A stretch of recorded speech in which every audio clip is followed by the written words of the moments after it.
Betrayal doesn't just destroy your trust, it destroys the way your brain sees people.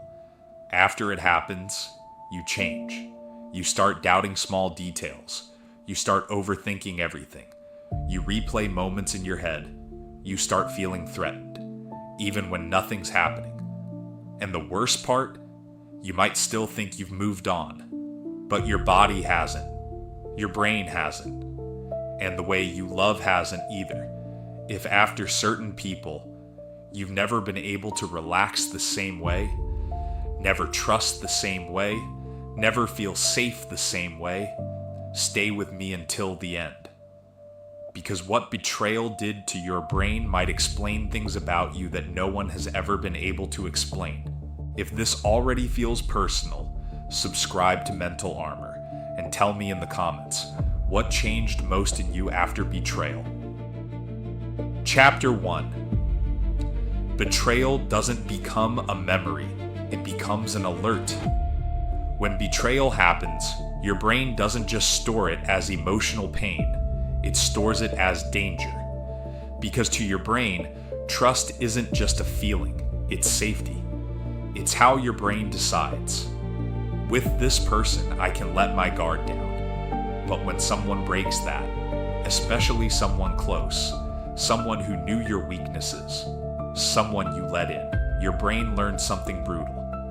Closeness is not safe, and that's where everything begins to change.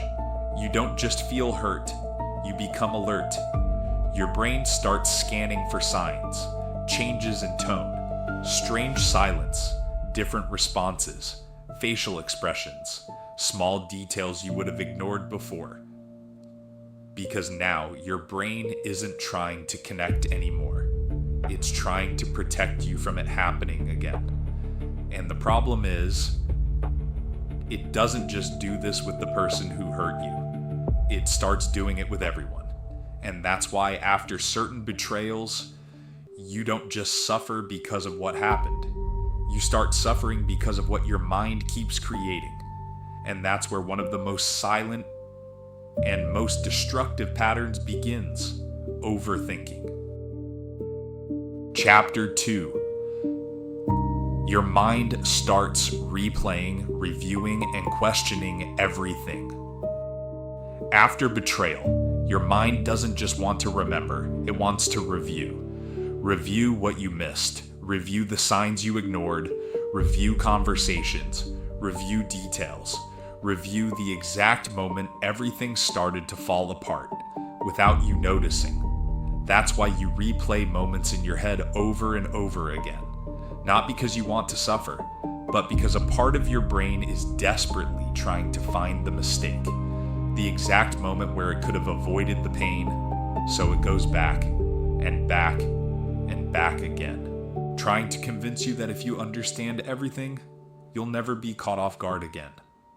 But that comes at a cost, because while your brain is trying to protect you, it's also trapping you. You overthink before trusting. You overthink before opening up. You overthink even when someone seems genuine. And without realizing it, you start living in a constant state of analysis, not to live better, but to avoid getting hurt again. But the worst part isn't overthinking. The worst part is when that vigilance starts changing how you see even the people who never hurt you. Chapter 3. Why even good people start to feel like a threat.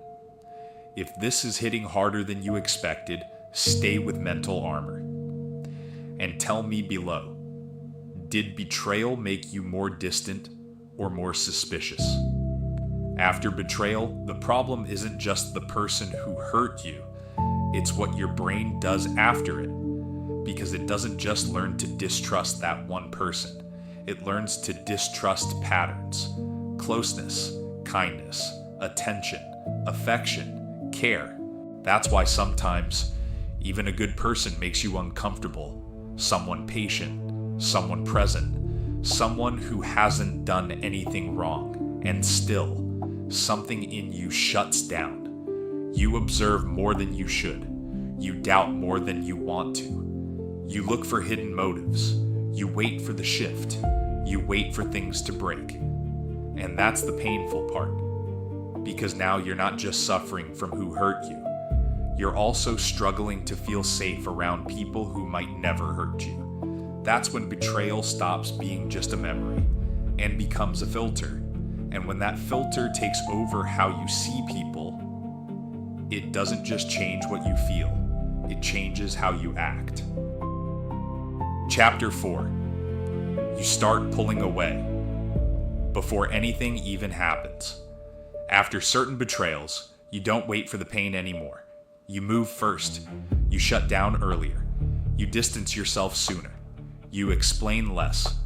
You share less. You trust less. Sometimes you don't even realize you're doing it. You just feel like talking is exhausting. Opening up feels risky.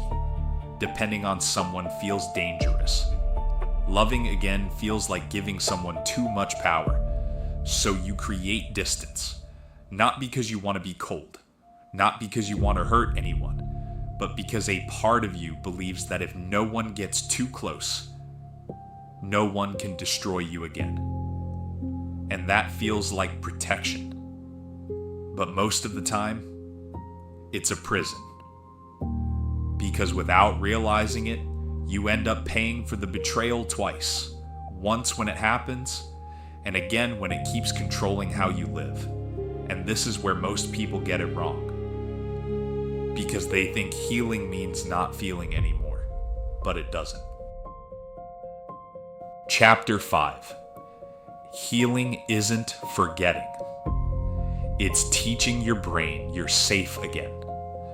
A lot of people think healing from betrayal means just moving on, like time alone is enough, like ignoring it makes it disappear, like not thinking about it will fix it. But your brain doesn't work like that. If it learned that closeness can turn into danger, it won't unlearn that just because you want it to. That's why healing isn't about forgetting. It's about something deeper.